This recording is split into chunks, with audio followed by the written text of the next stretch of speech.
You ask Tiger to solve. This deals with linear equations with one unknown. The final result is y equals -4. Let's solve it step by step. Swap sides. Group all constants on the right side of the equation. Subtract 18 from both sides. Simplify the arithmetic.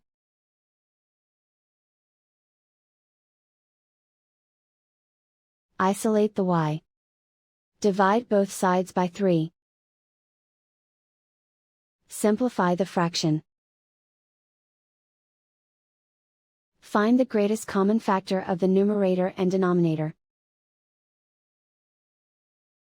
Factor out and cancel the greatest common factor. And so the final result is y equals -4.